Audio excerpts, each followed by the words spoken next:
Karena pada saat saya bekerja, saya tidak mau menggantungkan hidup saya pada 1-2 orang. Misalnya gini nih, saya rekrut cuma 3 orang yang paling depan ini gitu ya. Terus 3-tiganya, yang ini negatif dari awal menolak, yang ini mau aktif tapi dilarang suaminya cemburuan, misalnya gitu ya. Yang ini aktif sebentar terus berhenti karena dianggap tidak mungkin, padahal dia belum belajar apa-apa tentang IFC. Kalau saya cuma mengandalkan 3 orang ini, ya sudah berakhir, ya kan? Loh, saya ini masih ingin jadi busido dan busido lagi dan busido lagi dan lagi kan gitu. Nah, saya nggak mau gantungkan hidup saya pada 3 orang. Jadi saya rekrut itu ratusan orang, dan sampai 1-2 hari yang lalu pun, sampai kemarin pun saya masih merekrut baru lagi. Karena apa? Ya masalah downline saya nggak cocok, nggak mau jalan atau apa, itu urusannya dialah. Gitu. Tapi saya menganggap ini sesuatu yang baik, berbagi kebaikan, dan semakin kita ahli, semakin kita pelajari ilmunya, itu kita semakin gampang prospek. Karena seakan-akan bukan kita yang sibuk prospek, dia yang sibuk nanya gitu. Kita belum urus, malah dia yang maksa gabung ya. Saya dimarahin 2 orang belakangan, tanya istri saya itu, mana nih kok nggak digabung-gabungin nih? Dia yang maksa. Saya sudah malas sebenarnya kalau cari apa direct sponsor tuh, saya sudah malas karena mesti ngajarin lagi semua dari awal. Jadi saya biasanya oper ke bawah aja gitu. Tapi artinya gampang kalau kita tahu caranya gitu loh. Nah, gimana caranya Dokter Hidi? Ya makanya ikutin training-training yang ada.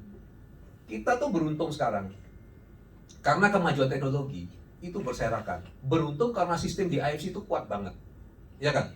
Pak Niko meng-arrange acara sampai seperti ini, ya kan? Ada Ko Budi Darwin di sini, ada di tiap daerah, ada orang-orangnya, ada acara-acaranya. Itu sebenarnya kemudahan bagi kita. Cuma Zoom tiap saat. Cuma kalau kita nggak mau pelajari, ya tetap percuma, gitu loh. Upline ini banyak loh yang nggak share, ya. Jadi di WhatsApp group sudah saya share, mereka nggak share ke bawah. Ini loh, kasihan downline-downline-nya gitu loh. Anda harus mengacu pada grup yang atas, apa yang di-share Anda share gitu loh. Karena kalau nggak gitu gimana downline-nya bisa tahu apa yang ada ilmu-ilmunya. Ini upline, terus Anda nanti bingung, kenapa jaringan saya nggak jalan-jalan ya Dokter Yudi? Ya Anda berita aja nggak diterusin kan gitu. Nah, parah juga downline-nya. Sudah di-share repot-repot nih, upline yang nge-share, dia buka WhatsApp aja nggak. Mau cari gampang. Nanti ketemu penyakit A baru tanya, Dokter Yudi ini gimana ya gini-gini. Loh, saya kan baru share itu testimoninya penyakit A. Wah iya, saya belum buka gitu. Ya terus belum buka, terus untuk apa? Kalau kamu bergabung cuma untuk ngerepotin saya aja, kalau saya gitu langsung saya bilang berhenti aja sudah. Saya ekstrim karena saya pikir lebih baik saya memang bergerak dengan yang mau daripada orang-orang yang nggak mau tapi mau uangnya, tapi maunya gampangnya aja, mau ngerepotin orang aja. Kalau downline saya langsung tegur begitu. Udah kamu tonton ini video tentang produk, pelajari. Nanti kalau kamu sudah tonton kita diskusi. Padahal saya sudah bikin video yang menjawab semuanya tentang produk. Jadi nggak mungkin dia kalau udah nonton itu dia nggak mungkin bertanya lagi. Kalau dia bertanya lagi ya saya tinggal bilang, oke, yang kamu dapatkan dari video itu apa? Nah kan ketahuan. Harusnya dia udah pintar kalau nonton video itu gitu. Jadi istilahnya dengan zaman sekarang ini justru kalian lebih mudah. Dan kalau saya bukan dokter gimana? Loh, bukan dokter itu suatu keuntungan bro. Ya kan? Saya tadi udah bilang dokter ratusan di bawah saya nggak ada yang jadi. Karena tadi kerja udah fix. Income-nya lumayan. Ini godaan loh, ya kan? Kalau Anda misalnya ketemu IFC, dok, saya nih nggak punya income, hidup aja susah gitu. Selamat, Anda beruntung. Karena tinggal ngebut aja, dapat 1 juta, 2 juta sehari di IFC kan gampang. Anda tinggal ngebut aja dan Anda akan jadi besar dan sukses. Tapi kalau, dok, saya punya income sebulan 200 juta, 300 juta, saya mau di IFC. Nah ini agak repot nih. Karena begitu dia jalan, masih fase belajar, dia udah merasa income-nya ini mulai terganggu gitu loh. Itulah yang terjadi pada kebanyakan dokter. Ketiga tadi, dokter kan dihormati. Kan harga dirinya tinggi, ya nggak? Manusia setengah dewa, jadi loh iya loh, kita kemana-mana, saya aja dulu sampai malu. Lulus dokter itu saya malu loh, karena kemana-mana orang-orang, dok, saya nggak, udah jangan panggil saya dokter. Ya nggak boleh dok katanya. Perawat saya bilang, udah jangan panggil saya dokter gitu. Jadi justru bebannya semakin berat gitu loh. Nah masalah ilmu kedokterannya gimana dok? Dokter kan enak sudah punya ilmu kedokteran. Memang ada satu keberuntungan di sana. Tetapi saya lihat orang-orang awam yang mau belajar tentang medical, orang-orang awam mau belajar tentang produk. Orang produk itu cuma ini kok. Gampang loh Anda pelajari semua. Malah downline saya kemarin presentasi gini-gini ngomong tentang bakteri patogen apa segala macam. Saya bilang, sakti juga ini downline kayak dokter gitu. Bisa kalau Anda mau. Toh cuma segitu aja gitu yang terkait dengan produk-produk ini yang terkait dengan gerakan. Jadi pelajari itu. Justru Anda bisa ngertak teman-teman Anda kan. Kalau Anda cerita, menerangkan seperti seorang dokter, mereka sudah tidak usah diomong, mereka pasti beli produknya. Karena anggapan mereka, wah orang ini tahu betul tentang apa yang dia bicarakan. Beda kalau Anda nggak tahu apa-apa. Loh ini, kenapa kok bisa begini? Oh, sebentar ya, saya tanya upline saya ya. Saya tanya lagi. Loh, terus kalau ini minumnya berapa? Oh, sebentar ya, saya tanya upline saya, tanya lagi. Ya dia ragu-ragu lah. Gitu. Kamu berbicara sesuatu yang bagus, padahal kamu sendiri nggak tahu apa-apa tentang hal itu. Jadi dia nggak beli. Itu di bawah sadar orang kan terjadi seperti itu. Karena itu nomor satu, kalau mau berhasil di sini, tambahlah pengetahuan kalian. Itu dengan cepat. Ya, nanti besok itu training yang tim sebut datang ya, jam 1 sampai jam 3. Tim sebut itu karena ini training group besok ya. Jadi yang downline saya. Nah, sebenarnya justru di zaman sekarang itu orang lebih mudah.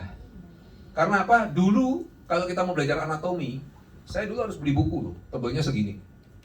Harganya zaman dulu nggak terjangkau bagi saya. Jadi saya supaya nggak usah beli ya saya hafalkan cepat-cepat gitu.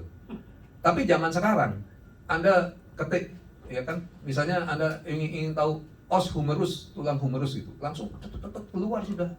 Segala macam lagi, gambarnya macam-macam model, ceritanya macam-macam, semua keluar gitu loh. Jadi akses informasi itu luar biasa. Ya. Kogun ini kan bukan dokter, tapi sukses banget loh di IC, ya kan? Itu bukti nyata udah. Kobudi lebih sukses lagi dari saya nih, Kobudi Darwin. Gimana? Artinya nggak perlu dokter. Masa dia nih agak nakal juga ya, masa dokter dikalah-kalahin gitu di IC. Artinya kita tidak perlu jadi dokter untuk berhasil. Yang perlu adalah keinginan kuat kita gitu loh. Kalau Anda punya dorongan keinginan kuat, terus Anda memaksa diri. Karena bedanya orang gagal dengan orang berhasil apa? Ada yang tahu sini? Bedanya memaksa diri atau tidak. Coba perhatikan. Makanya kalau saya gerak, kadang-kadang donen-donen kupingnya panas gitu. Karena apa? Karena langsung dipaksa gitu. Mereka kaget karena mereka tidak biasa memaksa diri sendiri. Karena hanya itulah yang saya tahu. Karena saya sendiri memaksa diri saya sangat. Dulu pertama kali belajar MLM, saya juga nggak mau gerak. Saya juga dokter kok. Gengsi saya juga gede kok. Saya paksa gerak. Sampai kadang-kadang saya mual, mau muntah rasanya. Karena nggak mau dipaksa gitu. Tapi saya paksa terus. Makanya bisa jadi seperti sekarang. Nah, 6 bulan saya sudah berhasil untuk jaringan saya pertama. Karena saya memaksa diri saya keras. Nah, ini yang nggak ada sesuatu yang enak dan tidak enak. Anda bisa hindari yang tidak enak, terus cari yang enak-enaknya doang. Nggak ada, bener nggak? Dalam segala hal. Ya kan? Oh, punya istri enak nggak? Enak nggak punya istri? Punya suami enak? Dulunya enak. Waktu pertama kali pacaran kiranya begitu, betul nggak? Wah, cantik, baik, lembut kan itu. Nggak tahu kalau istrinya bisa marah-marah di depan. Ya kan? Bahkan nggak tahu kalau bisa kentut.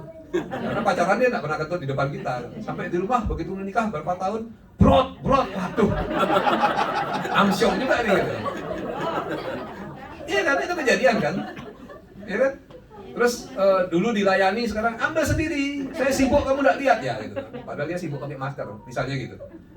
Nah itu artinya positif atau negatif pasti kita dapatkan gitu loh. Jadi nggak usah kepikiran.